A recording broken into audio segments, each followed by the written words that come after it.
Sa araw-araw, may mga taong susubok na kontrolin ka. Minsan direkta kang kinukontrol, madalas palihim.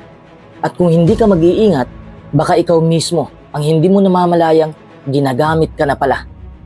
Kaya mahalagang matutunan mo kung paano protektahan ang sarili mo laban sa manipulation. Ang unang hakbang para hindi ka madaling mamanipulate ay kilalanin mo ang sarili mo. Madali itong sabihin, pero alam kong hindi laging madali itong gawin. Kasi minsan, mas kilala pa natin kung ano ang gusto ng ibang tao kaysa sa kung ano talaga ang gusto natin. Madalas, iniisip natin, anong sasabihin nila kung ito ang piliin ko? O kaya, baka hindi nila magustuhan kung ito ang gagawin ko. Pero ang tanong, nasaan ka sa equation na yon? Kapag hindi mo alam kung ano ang paniniwala mo, kung ano ang mga bagay na mahalaga sa'yo, at kung ano ang mga limitasyon mo, madali kang madadala ng kahit anong direksyon. Para kang bangka na walang timon, kahit saan ka itulak ng alon, doon ka mapupunta. At doon pumapasok ang manipulators. Ginagamit nila ang kakulangan mo ng direksyon para sila ang magdikta ng landas mo. Kaya napakahalaga na maglaan ka ng oras para kilalanin mo ang sarili mo. Tanungin mo, ano ba talaga ang mga bagay na pinapahalagahan ko? Ano ang mga bagay na hindi ko kailanman kayang isuko? Ano ang mga pangarap na gusto kong abutin kahit anong sabihin ng iba? Kapag malinaw sa iyo ang mga sagot na yan, mas matibay ka. Hindi ka basta-basta mapapakisuyuan ng bagay na labag sa prinsipyo mo. At hindi ka rin mapapaniwala na ang halaga mo ay nakabase lang sa approval ng iba kasi kilala mo na ang sarili mo. At yun ang pundasyon ng tunay na kalayaan laban sa manipulation. Number 2, alamin mo ang mga red flags ng manipulation. Kapag may taong nangmamanipula, madalas hindi halata sa una. Hindi sila laging sumisigaw o tahasang nag-uutos. Kadalasan, maayos silang magsalita, marunong magpaawa, o kaya sobrang sweet at mabait sa simula. Pero may mga palatandaan, mga red flags, na kapag napansin mo, dapat ka nang mag-ingat. Una, guilt tripping. Alam mo yung tipong may magsasabi ng, kung mahal mo talaga ako, gagawin mo ito. O kaya, ang dami ko nang ginawa para sa'yo, tapos ito lang ang kapalit? Parang biglang nilalagyan ng utang na loob ang lahat ng bagay. Ginagamit nila ang konsensya mo para makuha ang gusto nila. Ikalawa, gaslighting. Ito yung parang binabaliktad ang sitwasyon. Kunwari, malinaw mong naalala ang nangyari. Pero sasabihin nila, hindi naman ganyan ang nangyari. Ikaw lang nag-iimbento niyan. Unti-unti, mapapaisip ka kung totoo pa ba ang memorya mo o ikaw na lang ang mali. Kapag ganito ang nararanasan mo, malaking red flag na yan. Ikatlo, sobra-sobrang papuri o bola. Siyempre, lahat tayo gusto ng compliment. Pero may mga tao na ginagawang armas ang papuri. Kunwari, ikaw lang talaga ang maaasahan ko, wala nang iba. Flattering. Pero sa totoo lang, sinisiksik ka nila sa isang posisyon kung saan mahihirapan kang tumanggi. Ikaapat, pagmamadali sa desisyon. Kapag may taong ayaw bigyan ka ng oras para mag-isip at laging sinasabi ng, dali na, ngayon na, huwag ka na mag-overthink. Bantayan mo yan. Normal na proseso ang pagdidesisyon, pero gusto nilang tanggalin ang pagkakataon mong mag-isip para hindi mo makita ang butas. Ikalima, isolation. May mga manipulative na tao na gagawin ang lahat para ma-separate ka sa mga taong makakapagsabi ng totoo. Sasabihin nila, wala silang paki sa'yo, ako lang nandito. O kaya, huwag ka masyadong makinig sa kanila, hindi nila naiintindihan. Kapag ikaw lang ang naiwan, mas madali ka na nilang kontrolin. Ang mga red flags na ito, madalas subtle lang sa simula. Pero kapag pinagsama-sama, makikita mong hindi na healthy ang dynamics. Kaya importante na huwag mong i-ignore ang maliliit na senyalis. Kung may paulit-ulit na pattern ng guilt, pressure o pagbaluktot ng totoo, baka hindi na yan simpleng misunderstanding. Baka manipulation na. Number 3, maging assertive. Ibig sabihin nito, marunong kang ipahayag ang iniisip at nararamdaman mo ng malinaw. May respeto, pero hindi nagpapa-apekto sa pressure ng ibang tao. Hindi ito pagiging bastos at hindi rin ito pagiging sobrang mahiyain. Nasa gitna ka lang. Isipin mo ganito, may kaibigan kang nagyaya sa'yo lumabas, pero alam mong pagod ka at kailangan mong magpahinga. Kung hindi ka assertive, baka mapilit ka at mapagod lalo. Tapos magtatampo ka na lang sa sarili mo kasi pinayagan mong mangyari. Kung sobra ka namang defensive, baka ang sagot mo wala akong oras sa'yo. Tigilan mo nga ako. Na posibleng makasira ng samahan. Pero kung assertive ka, kaya mong sabihin ng diretso, salamat sa yaya, pero kailangan ko munang magpahinga ngayon. Pwede siguro sa ibang araw. Malinaw, magalang, at hindi nagpapadala sa guilt. Ang pagiging assertive ay parang paglalagay ng linya. Hanggang dito lang ako. Dahil kapag wala kang malinaw na linya, madaling i-trespass ng ibang tao ang personal space mo, emotional man o physical. At eto pa, kapag sanay kang maging assertive, unti-unti ring lumalaki ang respeto sa'yo ng tao.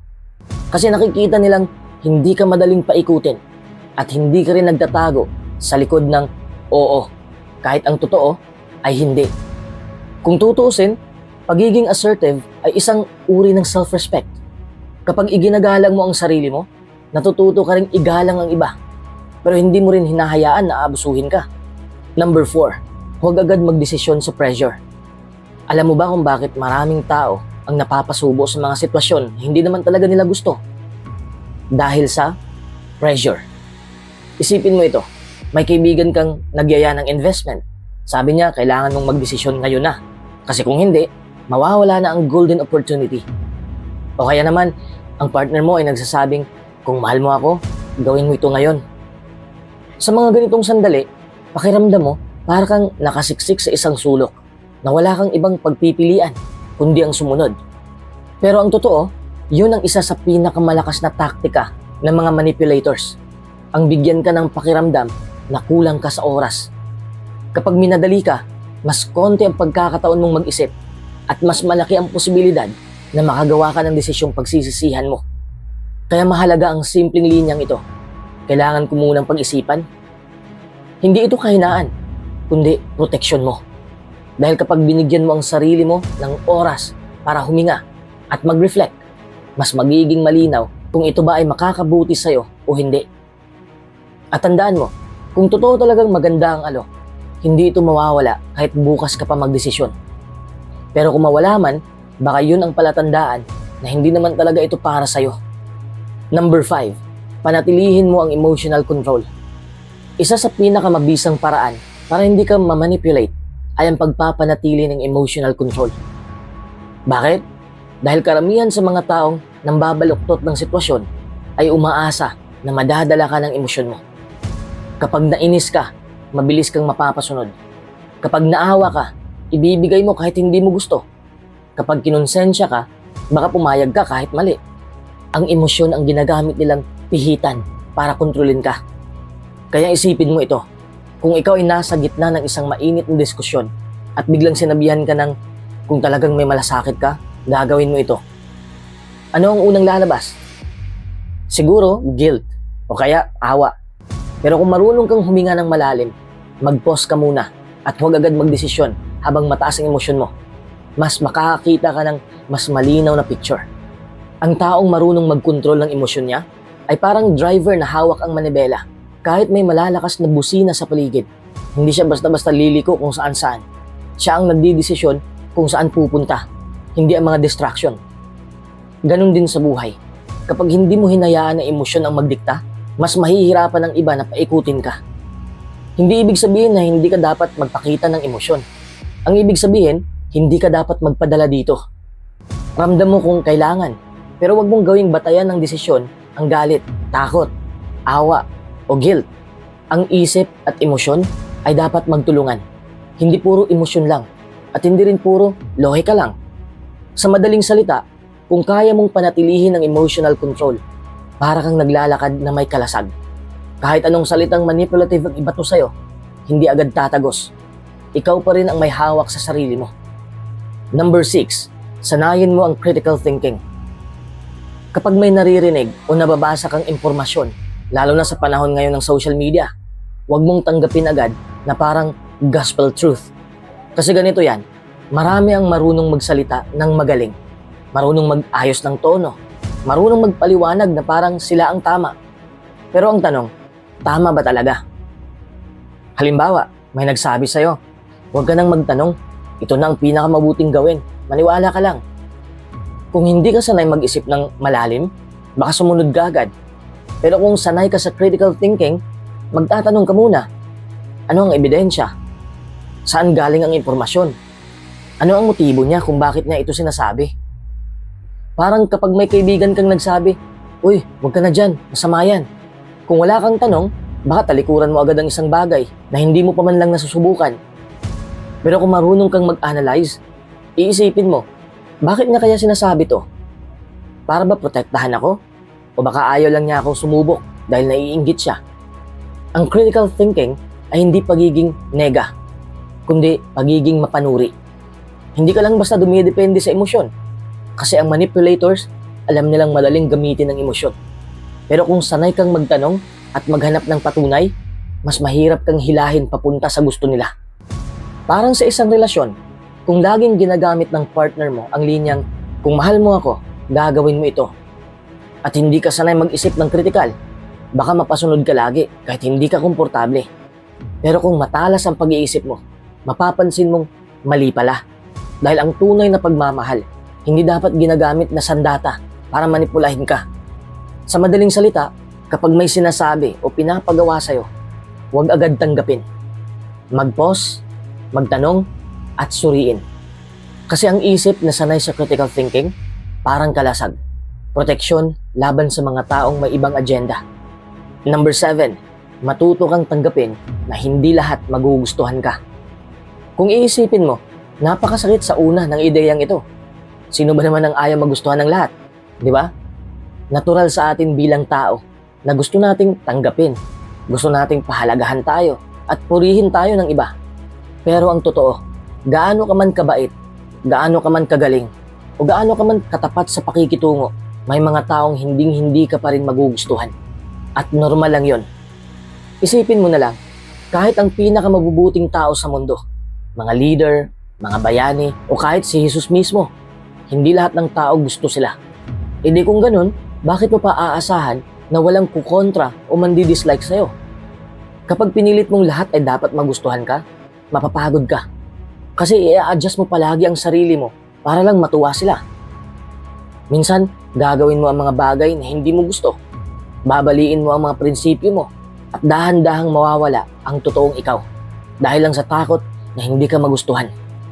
Pero kapag natanggap mo na hindi lahat ay para sa'yo, doon ka magsisimulang gumaan ang buhay. Kasi hindi mo na kailangang mang-please ng kahit sino. Pipili ka na lang ng mga taong tanggap ka at mahal ka ng totoo at hindi base sa kung ano ang makukuha nila mula sa'yo. Parang sa social media, kahit anong effort mong gumawa ng magandang content, laging may like at may dislike. Ang mahalaga, hindi yung lahat magustuhan ka, kundi yung mga taong totoo, naniniwala at kumakapit sa'yo dahil nakikita nila ang tunay mong halaga. Sa madaling salita, ang freedom nagsisimula sa pagtanggap na hindi lahat ay fans mo. At okay lang. Number 8, alagaan mo ang iyong self-worth. Kapag mababa ang tingin mo sa sarili mo, mas madaling pasukin ng ibang tao ang buhay mo at diktahan ka kung sino ka at ano ang dapat mong gawin. Kasi iniisip mo, baka tama sila at mali ka. Doon nagsisimula ang pagiging vulnerable sa manipulation. Pero isipin mo ito, kung alam mong mahalaga ka, kung tanggap mo na may halaga ka kahit walang patunay mula sa iba, hindi mo na kailangang habulin ang approval ng lahat. Halimbawa, kung may taong gagamit ng linyang, "Kung talagang mahalaga ka sa amin, susunod ka." Hindi ka basta matitinag kasi alam mo sa sarili mo na hindi mo nasusukat ang halaga mo sa pagsunod sa kagustuhan ng iba. Ang self-worth ay parang shield. Kapag buo ito, hindi mo na kailangan ng validation sa labas. Hindi mo hinahayaang gawing tali ang papuri o gawing sandata laban sa'yo ang kahinaan mo. Ang pakiramdam na karapat-dapat ako sa respeto kahit wala akong ginagawa para sa'yo, yun ang nagiging lakas mo. Kung may respeto ka sa sarili mo, mas nagiging malinaw ang boundaries mo. Hindi mo pinapabayaan ang sarili mong maubos para lang mapasaya ang iba. At kapag may nag-try na manipulahin ka gamit ang guilt o awa, kaya mong tumayo at sabihin, hindi ko utang ang sarili ko sa'yo. Number 9, huwag mong hayaang diktahan ang nararamdaman mo. Alam mo, isa ito sa pinakapaboritong taktika ng mga manipulators. Papakiramdamin ka nila at babalik ta rin ang emosyon mo. Kapag nagalit ka, sasabihin nila, ang sama mo naman, ang init ng ulo mo, maliit na bagay lang yan. Kapag nalungkot ka, baka sabihin nila, drama ka masyado, OA ka lang. At kapag natuwa ka, minsan questionin pa nila, ang babaw mo naman, tuwang-tuwa ka dyan. Kung mapapansin mo, parang sila pa ang nagsiset ng standard kung ano ang tama o kung ano ang mali na maramdaman mo. At kapag nasanay ka na hinahayaan silang magdikta, unti-unti kang mawawalan ng tiwala sa sarili mong emosyon. Para bang ikaw na mismo ang nadududa. Baka nga mali ako. Baka OA nga ako. Pero ito ang totoo. Ang emosyon mo ay valid. Hindi mo kailangang humingi ng permiso para maramdaman ang isang bagay. Kung nasaktan ka, may dahilan. Kung natutuwa ka, may rason. At kahit hindi maintindihan ng ibang tao, hindi ibig sabihin na walang halaga ang nararamdaman mo. Isipin mo na lang, kapag nasugatan ka at dumugo, natural lang na masaktan. Hindi pwedeng may magsabi sa'yo ng wala kang karapatang masaktan kasi maliit lang yan. Ang emosyon ay parang sugat din. Nararamdaman mo kasi may nangyayaring nakaapekto sa'yo. Kaya importante na matutunan mong magtiwala sa sariling damdamin. Kung may taong pilit binabaliwala ang nararamdaman mo, baka hindi sila ang problema, kundi sila mismo ang manipulative. Ang taong totoong nagmamahal o nagmamalasakit, kahit hindi niya maintindihan agad ang nararamdaman mo, re-respetuhin niya ito. Ang pagiging aware dito ay parang kalasag, dahil kapag alam mong may karapatan kang madama ang nararamdaman mo, hindi ka basta-basta matitinag ng mga salitang OA ka, mali yan, ang arte mo. Number 10, maging financially independent. Kapag may sarili kang pera, may sarili kang kalayaan. Kasi isipin mo ito, gaano karaming taong nananatili sa isang relasyon, trabaho o sitwasyon na ayaw nila dahil lang doon sila umaasa sa pera. Kung ang lahat ng gastos mo ay hawak ng ibang tao, hawak din nila ang buhay mo. Pwede kang diktahan ng isang partner, ng isang boss, o kahit ng isang kaibigan na laging nagpapautang sa'yo. At kapag may utang na loob ka na nakatali sa pera, mas madali kang makukontrol. Halimbawa, kung palagi kang inaabuso sa trabaho pero wala kang ibang pagkukunan ng income, baka mapipilitan kang manahimik at magtiis. O kaya naman, kung nasa isang relasyon ka na toxic pero siya ang bumubuhay sa'yo, baka mahirapan kang kumawala dahil iisipin mo, paano na ako kung wala siya? Kaya napakahalaga na kahit papano magkaroon ka ng sariling pinagkukunan ng pera. Kahit maliit lang sa simula, pwedeng side hustle, pwedeng maliit na negosyo, o kahit simpleng pag-iipon mula sa sarili mong kinikita. Ang punto, kailangan mo ng pera na ikaw mismo ang kumikita at ikaw ang may control. Kapag financially independent ka, mas malakas ang boses mo sa mga desisyon. Hindi ka madaling ma-pressure na sumunod sa gusto ng iba dahil hindi ka umaasa sa kanila. Mas may lakas ng loob kang tumanggi kasi alam mong kaya mong buhayin ang sarili mo. Ang tunay na kalayaan ay hindi lang nasa isip o puso, nasa bulsa rin. Kapag kaya mong tumayo sa sarili mong paa pagdating sa pera, mas mahirap kang mamanipulate dahil hindi nila kayang gamitin ang kahinaan mo laban sa'yo. Number 11, huwag kang matakot sa conflict. Alam mo ba kung bakit maraming tao ang madaling mamanipulate? Kasi takot sila sa gulo. Takot silang baka hindi sila magustuhan, baka iwasan sila, o baka masira ang relasyon kapag nagsabi sila ng totoo. Kaya ang ending, kahit labag sa loob nila, sumusunod na lang sila. Pero isipin mo ito, ang conflict ay hindi laging masama. Ang conflict ay pwedeng senyales na pinoprotektahan mo ang sarili mo, na pinaninindigan mo ang boundaries mo.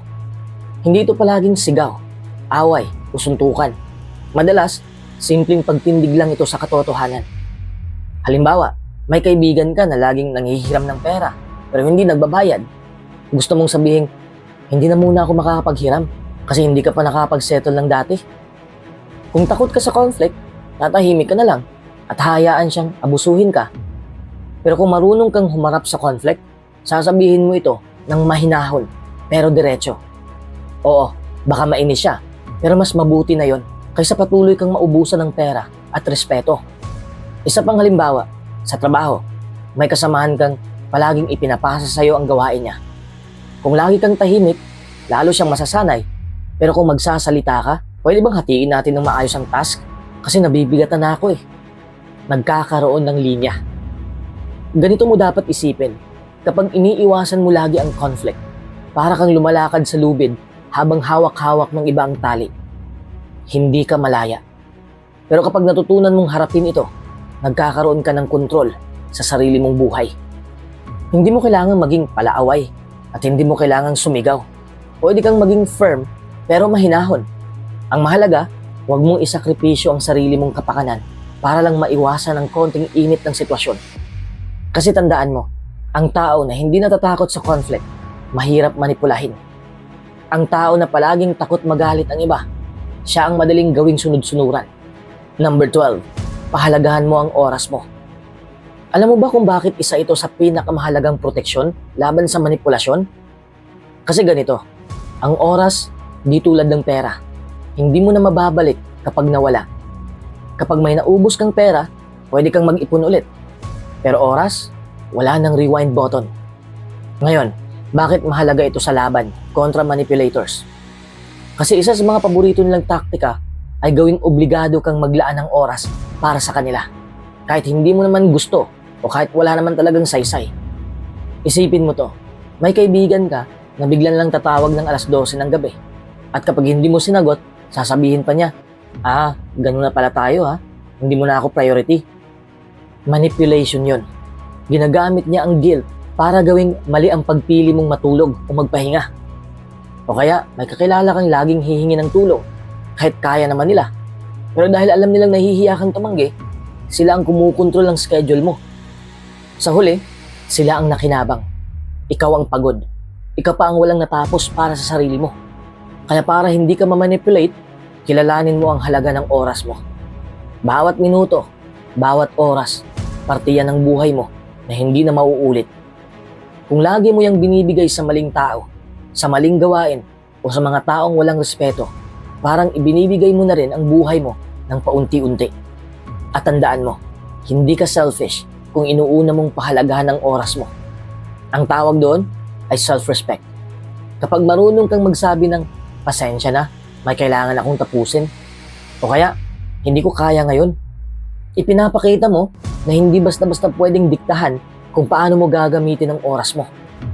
Dahil sa huli, ang oras na ginugol mo sa mga taong mahalaga, sa mga bagay na makabuluhan, at sa mga pangarap mong gusto mong maabot, yun ang magdadala ng tunay na halaga sa buhay mo.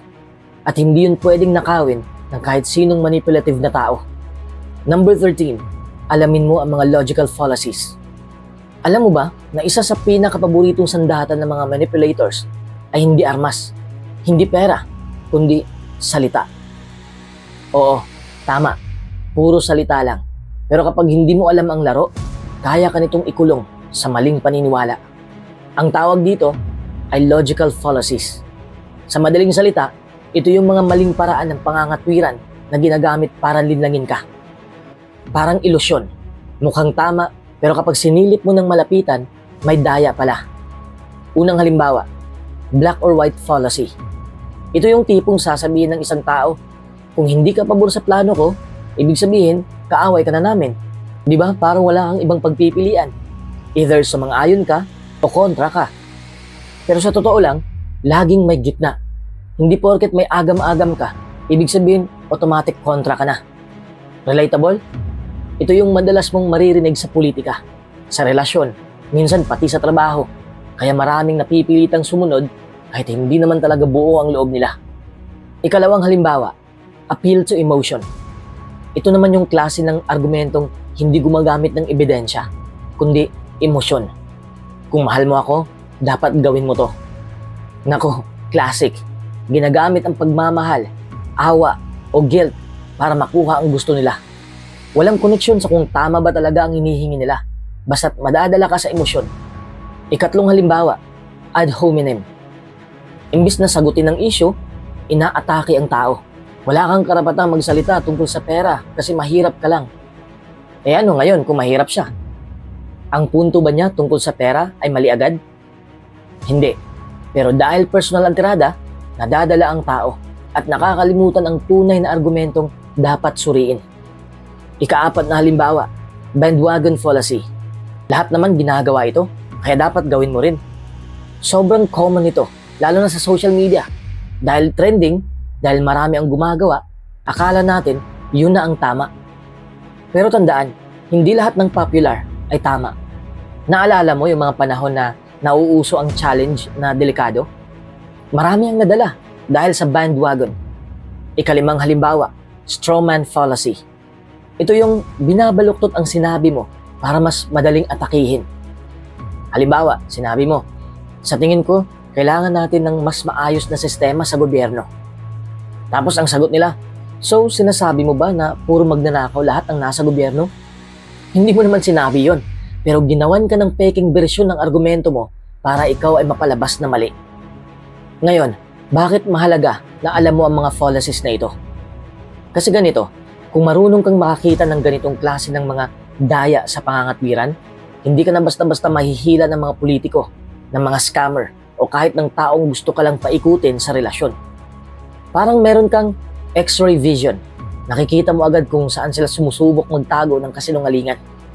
Kapag may narinig kang argumentong sobrang nakaka-pressure, sobrang nakaka-guilty, o parang wala kang ibang pagpipilian, huminto ka muna at itanong mo sa sarili mo, fallacy ba ito?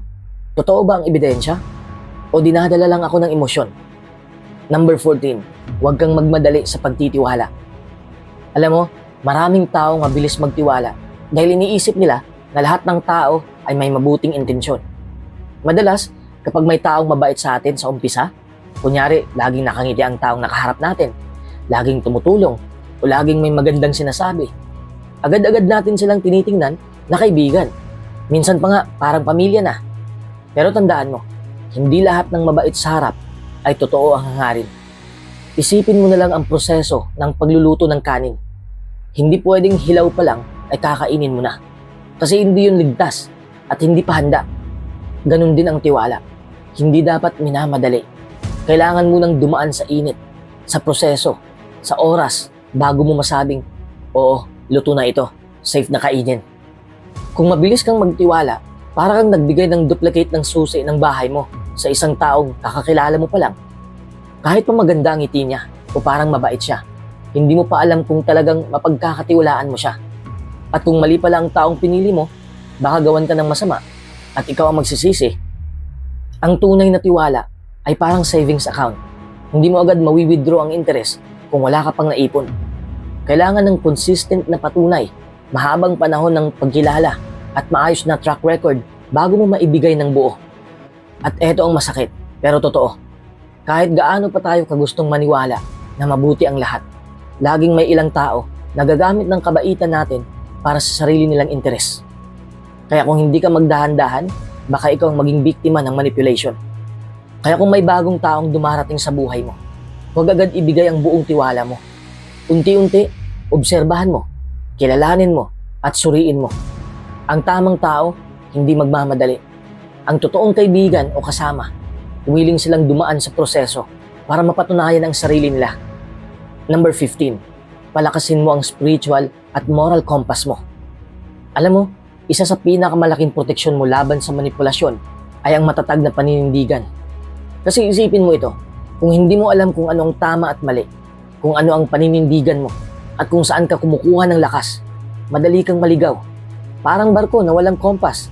Kahit anong direksyon ng hangin, doon ka dadalhin. Kapag may malakas kang moral at spiritual compass, ibig sabihin, alam mo kung saan nakatuntong ang mga desisyon mo. Hindi ka basta susunod dahil lang may nang uto o nang guilty sa'yo. Halimbawa, may magsasabi, kung talagang mabuting kaibigan ka, mangungutang ka para sa akin. Kung wala kang kompas, baka pumayag ka kahit mali. Pero kung alam mong hindi tama na i-compromise ang pinaghirapan mo, marunong kang magsabi ng, pasensya na, pero hindi ko kaya. Relatable ito sa totoong buhay. May mga pagkakataon na kahit pamilya, kaibigan o karelasyon ang umihila sa'yo palayo sa tama. At minsan, mahirap tanggihan kasi natatakot kang mawalan ng relasyon. Pero kung malinaw ang prinsipyo mo at paniniwala mo, kahit gaano kahirap, alam mong ang pagsunod sa tama ay mas mahalaga kaysa sa pansamantalang ginhawa. At syempre, kasama rito ang spiritual side. Kung may faith ka, mas madali kang humugot ng lakas kapag sinusubukan kang paikutin. Hindi mo kailangan ng validation ng tao kung alam mong may mas mataas na standard na sinusunod ka. Parang sinasabi mo, Hindi ako papayag na diktahan ng tao. Kasi may paninindigan akong hindi matitinag. Kaya kung gusto mong hindi ka basta namamanipulate, alagaan mo hindi lang ang utak at puso mo, kundi pati kaluluwa at prinsipyo mo. Kasi kung malakas ang compass mo, kahit anong storm ng panlilinlang, hindi ka mawawala sa direksyon.